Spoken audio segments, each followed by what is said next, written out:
दोस्तों आज के वीडियो के अंदर मैं आपको एक माननीय सुप्रीम कोर्ट का ऐसा फैसला, ऐसा जजमेंट बताने वाला हूं जिसके द्वारा आप दहेज केस को परमानेंटली पूरी तरह से खारिज करवा सकते हैं। आप डीवी के केस को भी खारिज करवा सकते हैं, तो आप मेंटेनेंस के केस को भी पूरी तरह से खारिज करवा सकते हैं। और साथ में अगर आप पत्नी से डाइवोर्स लेना चाहते हैं तो आपको डाइवोर्स भी लेने की जरूरत नहीं पड़ेगी। तो बहुत ही कमाल का फैसला है, बहुत ही महत्वपूर्ण जजमेंट है माननीय सुप्रीम कोर्ट का। इससे आप पूरा फायदा उठा सकते हैं। तो कैसे उठा सकते हैं और क्या ये फैसला है, इसी की पूरी जानकारी इस वीडियो के अंदर आपको बताने वाला हूं। वीडियो बहुत ही महत्वपूर्ण है, आपके फायदे का है, इसलिए आपको करना क्या है, वीडियो को बिल्कुल अंत तक देखना है, तभी पूरी जानकारी समझ में आएगी। और ये आपका अपना चैनल है, इसको अगर आप अब तक सब्सक्राइब नहीं करें हैं तो सब्सक्राइब भी कर दीजिए और साथ में बेल आइकन को भी दबा दीजिए। तो चलिए शुरू करते हैं। तो वेलकम दोस्तों, मैं हूं आपको अपने एडवोकेट जितेंद्र। दोस्तों आजकल आज के समय के अंदर जो ज़्यादातर पति पक्ष के द्वारा केस जीते जा रहे हैं वो एक टेक्निकल विधि के द्वारा जीते जा रहे हैं। यानी कि यहाँ पे अगर पति एक भेड़ चाल चल रहे हैं, यानी कि जैसे हर एक पति हर केस के अंदर चलते हैं उसी तरीके से अगर हर एक पति एक दूसरे के पीछे दौड़ रहे हैं, यानी कि ये ऐसे केस को फॉलो कर रहे हैं तो मैं भी इसकी तरह ही केस को फॉलो करूं, तो सक्सेस जीवन के अंदर कभी भी नहीं मिलेगी। यानी कि पति पत्नी के द्वारा किए हुए केसों के अंदर कभी भी सक्सेस हासिल नहीं करेंगे। अगर पति यहाँ पे टेक्निकल विधि अपनाते हैं, यानी कि टेक्निकल नया तरीका अपनाते हैं, कुछ हट के काम करते हैं, कुछ नया अपना दिमाग लगाते हैं, तो जरूर उनको सक्सेस मिलेगी और कम समय के अंदर मिलेगी। तो यहाँ पे मैं आज आपको बता दूं कि ज्यादातर जो आज के समय के अंदर पतियों के द्वारा सक्सेस हासिल की जा रही है पत्नी के द्वारा किए हुए केसों के अंदर, तो उनके द्वारा क्या किया जा रहा है, अपने केस से मिलते हुए माननीय सुप्रीम कोर्ट और हाई कोर्ट के जजमेंट्स लगाए जा रहे हैं, जिससे वो कम समय के अंदर सोल्यूशन प्राप्त कर रहे हैं। क्योंकि अगर माननीय सुप्रीम कोर्ट का या फिर हाई कोर्ट का जजमेंट अपने केस से रिलेटेड किसी भी केस के अंदर लगाया जाता है तो यहाँ पे कोर्ट के द्वारा फिर ज़्यादा कुछ उस केस की गहराई के अंदर नहीं जाया जाता है। बस यहाँ पे मेनली देख लिया जाता है कि बिल्कुल ये केस इनसे मिलता हुआ है और इस केस के अंदर माननीय सुप्रीम कोर्ट या फिर हाई कोर्ट ने ऐसा फैसला दिया है, तो क्यों ना हम भी इनके मामले के अंदर ऐसा ही फैसला दे दें। और इसी से पति पक्ष के अंदर वो फैसला आ जाता है और पति को कम समय के अंदर सक्सेस यानी कि जीत हासिल हो जाती है। यानी कि पति के ऊपर से अगर झूठा दहेज का केस है तो वो भी खारिज हो जाता है, डीयू का केस भी खारिज हो जाता है, मेंटेनेंस भी नहीं देना पड़ता है और नहीं डाइवोर्स लेना पड़ता है। तो इसी पे आधारित ये माननीय सुप्रीम कोर्ट का बहुत ही गजब और महत्वपूर्ण फैसला है। देखो अगर कोई भी केस पत्नी के द्वारा किया गया है तो उसमें सबसे मेन रोल पति को क्या देखना है कि क्या वो मैरिज लीगली मैरिज है या फिर वैलिड मैरिज है या फिर नहीं है। अगर इसी पॉइंट को आप पकड़ लेंगे तो पत्नी के द्वारा जो केस किए जाते हैं, जैसे दहेज का केस किया जाता है तो वो भी एक पति के ऊपर ही किया जाता है, या फिर पत्नी के द्वारा ड्यू का केस किया जाता है तो वो भी पति के ऊपर किया जाता है, या फिर पत्नी के द्वारा मेंटेनेंस का केस किया जाता है तो वो भी पति के ऊपर किया जाता है, या फिर पति पत्नी से डाइवोर्स लेना चाहते हैं तो एक रिलेशन की वजह से ही लेना चाहते हैं कि वो दोनों पति पत्नी है। तो जब वो कानूनी तरीके से यानी कि लीगली तरीके से पति पत्नी ही नहीं रहेंगे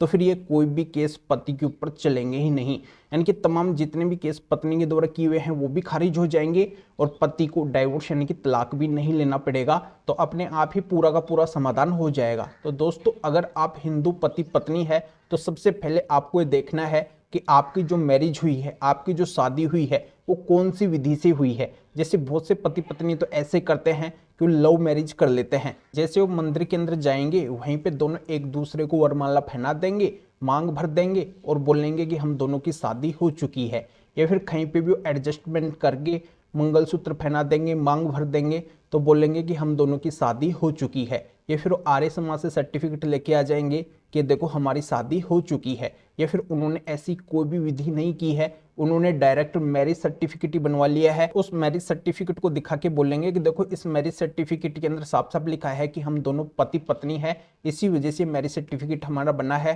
तो ऐसे भी वो अपने आप को पति पत्नी के रूप में दिखाते हैं। तो यहाँ पे मैं दोस्तों क्लियर कर देता हूँ कि माननीय सुप्रीम कोर्ट ने अब इसके ऊपर एक गाइडलाइन जारी करी है, पूरे देश के अंदर एक कानून लागू करा है कि जो भी हिंदू पति पत्नी शादी कर रहे हैं फिर शादी कर चुके हैं, उन्होंने अग्नि के सामने 7 फेरे नहीं लिए हैं, यानी कि सप्तपति पद्धति से शादी उन्होंने नहीं की है, जो भी रिचुअल्स है, जो भी सेरेमनीज हैं, जो भी प्रोग्राम्स है उन्होंने नहीं किए हैं अपनी शादी के अंदर, तो वो शादी किसी भी तरीके से वैलिड नहीं होगी। कानूनी तरीके से उस शादी की कोई भी मान्यता नहीं होगी, यानी कि वो कानूनी तरीके से पति पत्नी माने ही नहीं जाएंगे। तो ऐसी शादी के अंदर अगर ये काम नहीं हुआ है तो उस शादी की कोई भी मान्यता नहीं है, चाहे उन्होंने उस शादी का मैरिज सर्टिफिकेट ही क्यों ना बनवा लिया हो, तो उस मैरिज सर्टिफिकेट की भी कोई भी मान्यता नहीं है। वो मैरिज सर्टिफिकेट भी इनवैलिड माना जाएगा, मान्य नहीं होगा। तो दोस्तों आपको ये देखना है कि अगर आप हिंदू पति पत्नी है, आपकी शादी के अंदर अग्नि के सामने अगर 7 फेरे हुए हैं,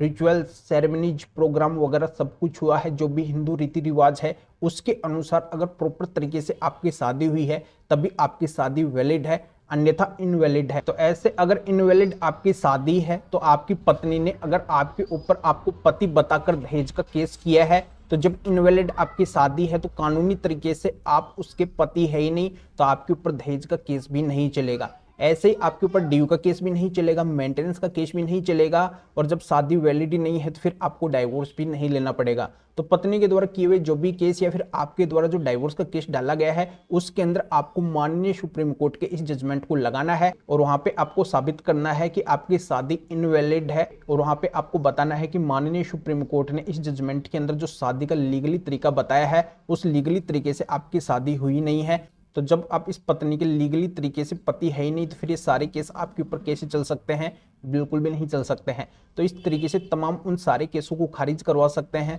और आपको तलाक लेने की भी जरूरत नहीं पड़ेगी। तो इनवैलिड अगर आपकी शादी है, तो माननीय सुप्रीम कोर्ट के इस जजमेंट को अपने केस के अंदर जरूर लगाइए। इस जजमेंट को लेने के लिए आप इस वीडियो को डिस्क्रिप्शन के अंदर जाइए, और इस मैटर या फिर और किसी भी कानूनी मैटर में अगर आप मेरे से अधिक जानकारी लेना चाहते हैं, मेरे से फोन के ऊपर बात करना चाहते हैं, तो इस व्हाट्सएप नंबर के ऊपर व्हाट्सएप पे मैसेज करके अपॉइंटमेंट बुक करवा के डायरेक्टली आप मेरे से कॉल के ऊपर यानी कि फोन के ऊपर बात कर सकते हैं। अपनी हर तरह की कानूनी समस्या का समाधान मेरे से जान सकते हैं। अभी आप इस वीडियो को लाइक कर दीजिए और शेयर भी कर दीजिए, जो और लोगों तक भी जानकारी पहुंच सके। तो वीडियो देखने के लिए आप सभी का बहुत बहुत धन्यवाद।